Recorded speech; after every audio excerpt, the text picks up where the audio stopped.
भयंकर कोहरे और कड़कड़ाती ठंड के बीच आधी रात के समय प्रताप के खेत में जगदीश और प्रताप लकड़ियां जलाए हुए बैठे थे। ठंड इतनी थी कि आग की लपटें भी कमजोर लग रही थी। वैसे तो सर्दी के समय में कोहरा रात में पड़ता ही है, लेकिन आज रात धुंध कुछ ज्यादा नहीं है। तू सही कह रहा है प्रताप। मुझे लगता है कि हम दोनों को आज रात खेत में आना ही नहीं चाहिए था। इतनी सर्दी में तो घर पर कंबल ओढ़ के सोने में ही आनंद आता है।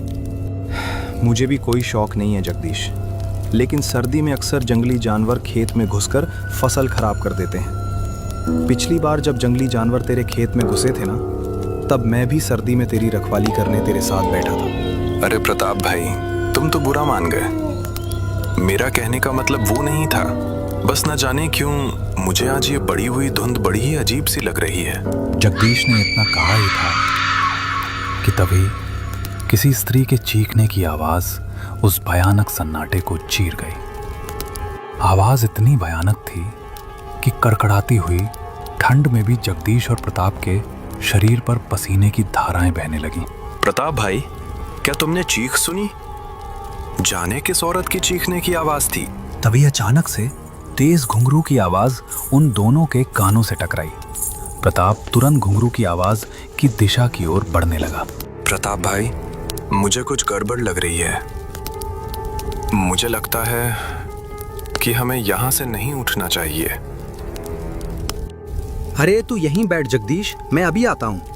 हो सकता है कोई औरत मुसीबत में हो। प्रताप घुंघरू की आवाज का पीछा करता हुआ एक घने पेड़ के नजदीक जा पहुंचा, मगर सामने का दृश्य देखकर प्रताप आश्चर्य में पड़ गया।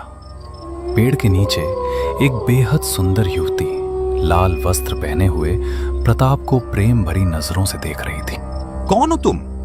और इतनी रात गए इस घने जंगल में क्या कर रही हो? क्या कुछ देर पहले तुम ही चिल्लाई थी? और तुम्हारा नाम क्या है? प्रताप की बात सुनकर वो सुंदर लड़की रहस्यमयी अंदाज में मुस्कुराती हुई बोली, एक बार में इतने ढेर सारे सवाल कर दोगे तो फिर मैं जवाब कैसे दे पाऊंगी? मैं कौन हूँ तुम्हें कुछ देर बाद पता लग जाएगा। और हाँ, अभी कुछ क्षण पहले ही मैं चिल्लाई थी। और रहा सवाल मेरे नाम का, तो मेरे कई नाम हैं। तुम कहना क्या चाहती हो? मुझे अलग अलग युगों में अलग अलग नाम से बुलाया गया है, लेकिन मेरा सबसे प्रसिद्ध नाम यक्षिणी है। यक्षिणी? ये कैसा नाम है? वैसे तो ये मेरा नाम है, लेकिन तुम्हारे लिए तुम्हारी मौत है। इतना बोलकर यक्षिणी का सुंदर चेहरा भयानक चेहरे में परिवर्तित हो गया। उसकी आंखों की पुतलियां सफेद हो गईं और उसका चेहरा किसी कोयले की तरह काला पड़ गया। अचानक यक्षिणी ने अपने पंजे प्रताप के सीने में गाड़ दिए। प्रताप की दिल दहला देने वाली चीख जंगल में गूंजने लगी। ये तो प्रताप भाई, ये तो प्रताप भाई के चीखने की आवाज है। इतना बोलकर जगदीश प्रताप की चीख की दिशा की ओर दौड़ने लगा। कुछ ही देर में जगदीश ने देखा कि प्रताप की लाश झाड़ियों में पड़ी थी। अगले दिन प्रताप की लाश को वज्रपुर गांव के इर्द गिर्द देखकर गांव के लोग खड़े थे। उनमें गांव का ठाकुर रणधीर सिंह भी था। जहाँ तक मुझे पता लगा है, तुम अपने मित्र प्रताप के साथ उसके खेत की रखवाली कर रहे थे, और तुम कह रहे हो कि तुमने देखा ही नहीं कि तुम्हारे मित्र को कौन मारकर चला गया। ठाकुर साहब, मेरी बात का विश्वास कीजिए। मैं और प्रताप बातें कर रहे थे कि तभी हम दोनों के कानों में किसी औरत की चीख टकराई। चीख सुनकर प्रताप भाई चीख की दिशा की ओर चल पड़े। मैंने ऐसा करने के लिए मना किया, लेकिन वो नहीं माने, और कुछ देर बाद प्रताप भाई की चीखें मेरे कानों में टकराईं। जब मैं दौड़ते हुए पहुंचा तो मेरे सामने प्रताप भाई की लाश पड़ी थी। ठाकुर साहब, प्रताप की स्थिति बता रही है कि इसकी हत्या किसी इंसान ने नहीं की। तुम कहना क्या चाहते हो? ठाकुर साहब, मुझे विश्वास है कि इसकी हत्या जरूर किसी चुड़ैल या पिशाचनी ने की है। बात तो तुम सही कह रहे हो। जब मैंने प्रताप की लाश को पहली बार देखा, तब मुझे भी यही लगा था। लेकिन तुम चिंता मत करो, मैंने एक साधु महाराज को यहाँ पर बुलवाया है, जो कुछ ही देर में हमारे गांव में आ जाएंगे। इतना बोलकर ठाकुर रणधीर सिंह अपनी हवेली चला गया। ठाकुर रणधीर सिंह को चिंतित अवस्था में देखकर उसकी पत्नी सरोजनी उससे बोली, आपके चेहरे पर ये चिंता की लकीरें क्यों झलक रही हैं ठाकुर रणधीर सिंह? सरोजनी, प्रताप की जिस तरह से हत्या हुई है, मुझे शक है कि यह हत्या किसी चुड़ैल या पिशाचनी नहीं की है। आपकी बात सुनकर तो मुझे बहुत डर लग रहा है। हमारा बड़ा बेटा बलवंत भी यहाँ पर नहीं है। बलवंत को तो मैं समझा समझा कर थक गया हूँ सरोजनी।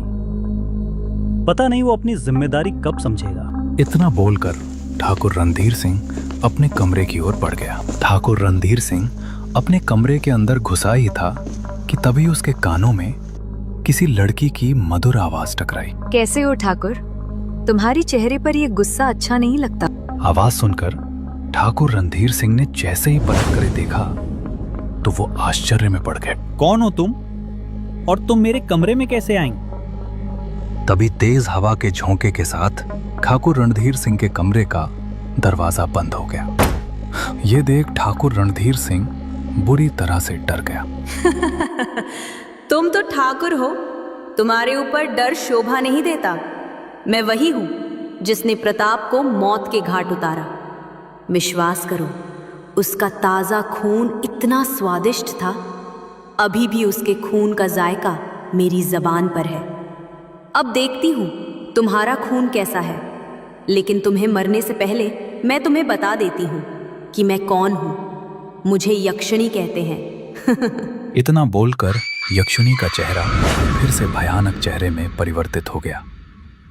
कुछ ही देर में ठाकुर रणधीर सिंह की चीखें हवेली में गूंजने लगीं। यक्षिणी ठाकुर रणधीर सिंह के शरीर का सारा खून पीकर काले धुएं में परिवर्तित होकर वहां से गायब हो गई। अपने पति की चीख सुनकर सरोजनी जैसे ही अपने कक्ष में आई, अपने पति की भयानक अवस्था में पड़ी लाश को देखकर बेहोश हो गई। कुछ देर बाद सरोजनी की जब आंख खुली तो उसने देखा कि उसका बेटा बलवंत उसके सामने खड़ा था। भगवान का लाख लाख शुक्र है माँ, आपको होश आ गया। तुम्हारे पिता को ना जाने कौन मार कर चला गया। सरोजनी ने देखा कि उसके पति की लाश को एक साधु महाराज बहुत गौर से देख रहे थे। मुझे तुम्हारे पति ने ही यहां पर बुलवाया था। तुम्हारे पति की हत्या हूबहू उसी प्रकार से की गई है जिस तरह कल रात प्रताप की हत्या की गई थी। साधु महाराज, मेरे पति प्रताप की लाश को देखकर